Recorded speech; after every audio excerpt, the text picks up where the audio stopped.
Usumbut Menteri Rangba ke Jela ba Preston Tunsong ula pentip ba Sarkar Jela Kalasya Mekarai bantung ya ke Judicial Inquiry Commission.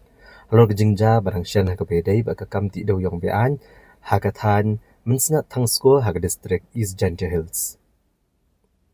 Ha kerani kilat patai kubor ha ke kendai trik urempang arhajar arpuhun riau uba Preston Tunsong ula pencai ba andalatung yau chairman jangani ke commission on sa tilut baro ikam ha ke ban pendap ikijing tokit ke bapnia.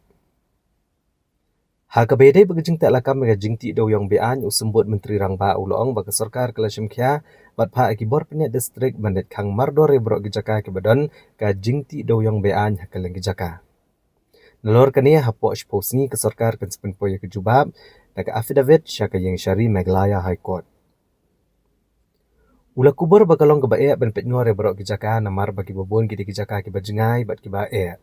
Ha ka baban let gijaka badan ki parti daw yang ru kakam ka shimpor haduk lain saw kentana ke surok ba. Haga bedai bagi jingduna ki pulet uba Preston Tunsong ula pentip bagi Sarkar kadang temu bantung kam kumbalai hajar ngot ki pulet temai ban penklan ka rukom trekam bat bantela kam ki kam bean haga jela. Ula pen scam ru bagani ke jing kendra kandang beteng kam tam haga ni ke portelang. Ban pha ka kubor bagi Sarkar kam shimla kendran dien ban penkot ya ka rukom trekam ke babean. We will constitute the Judicial Inquiry Commission as far as this incident that has happened recently, and ultimately we will hand over everything to them. And once the